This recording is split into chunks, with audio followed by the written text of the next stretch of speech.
Hayatınızda girdiğiniz herhangi bir matematik sınavında illaki bir işlem hatası yapmışsınızdır. Mesela 33 ile 77'yi toplayıp 100 bulmuş olabilirsiniz. Yaptığınız bu hesaplama hatası size en fazla 5-10 puan kaybettirir. Peki tarihteki her hesap hatası bu kadar basit miydi? Bir hesaplama hatası nelere sebep olabilirdi? Kaç kişinin ölümüne, kaç yeni imparatorluğun kuruluşuna ve kaç kişinin yanlış tedavi edilmesine sebep olmuş olabilirdi hesaplama hataları? Gelin videonun devamında hep beraber öğrenelim.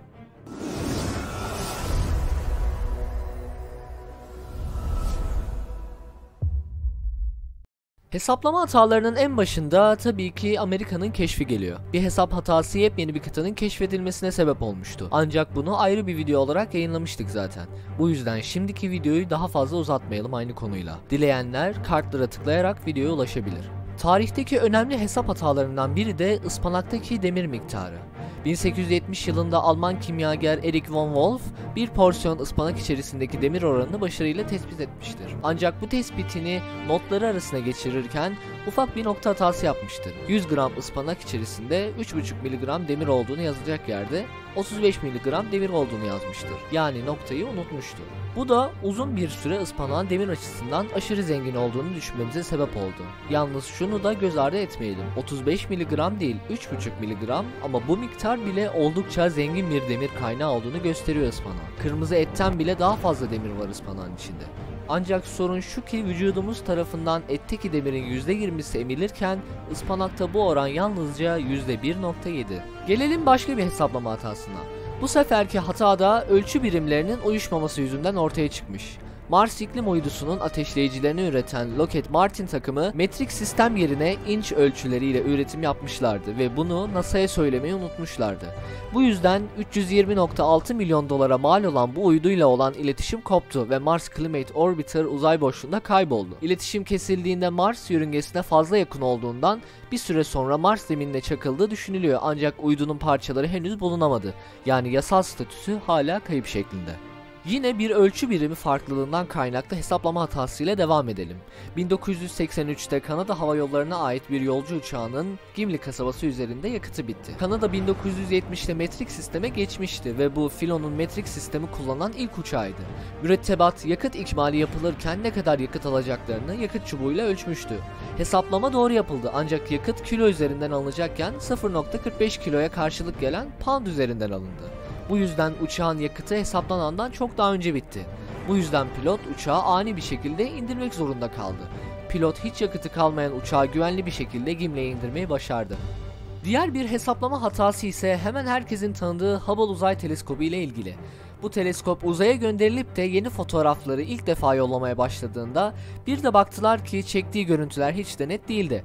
Oysa böyle planlamamışlardı. Hesaplarına göre oldukça net fotoğraflar elde etmeleri gerekirdi. Bunun üzerine NASA'daki çalışanlar hesaplamaları yeniden gözden geçirdiklerinde yaptıkları hatayı fark ettiler. Teleskobun ana aynasının çok fazla düz olmasından kaynaklı bir sorun vardı. Aslında 2,2 mikronluk yani insan saçının 50'de biri kadar bir kalınlık farkı vardı.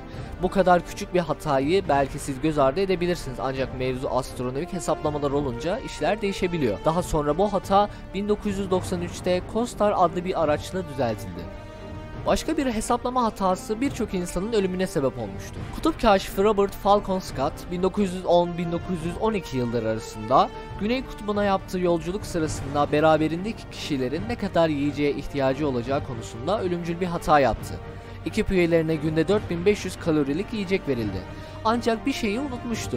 Besinlerden aldığımız enerjinin çok büyük bir çoğunluğu vücut sıcaklığımızı korumak için harcanıyordu. Bu yüzden kutuplarda çok daha soğuk koşullarda hayatta kalmaya çalışacak bu insanların enerji ihtiyacı çok daha fazlaydı. Ekip üyeleri hedeflerine vardıklarında ve dönüşe geçtiklerinde 25'er kilo zayıflamıştı. Scott ve beraberindekiler açlıktan dolayı zayıf düştüler ve bu da normalden daha kısa bir sürede donarak ölmelerine yol açtı. Coğrafya ile ilgili bir başka hesap hatasıyla devam edelim. Bu seferki hata Süveyş kanalının çok daha geç açılmasına sebep oldu. Napolyon Akdeniz'i Kızıldeniz'e bağlamak için kuzeyden güneye uzanan bir kanalın inşasını düşündü. Ancak kanalın güney tarafında su yüksekliğinin kuzeyine göre 10 metre daha yüksekte olmasının kilitler ve su kaldıraçları kullanılma zorunluluğu gerektireceği dolayısıyla pahalı olacağı düşüncesiyle bundan vazgeçti. Bu yanlış varsayım Napolyon'un Mısır seferi sırasında kendisine görev verilen Fransız mühendis Leper'in hatalı bir ölçüm yaparak Kızıldeniz'in Akdeniz'den 10 metre daha yüksek olduğunu söylemesine dayanıyordu. Aslında Kızıldeniz ile Akdeniz arasında böyle bir yükseklik farkı yoktu. Zaten çok yakında tarih boyunca Süveyş kanalı fikrinin nasıl geliştiği ile ilgili bir video yayınlayacağız. Çok yakında izleyeceksiniz. Kısacası ufak bir virgül hatası, bir ölçü birimi uyuşmazlığı veya bir şeyleri hesaba katamama yüzünden bu şekilde tarihe yön vermişti. Yani bazı hesaplama hataları tarihe yön verebiliyordu.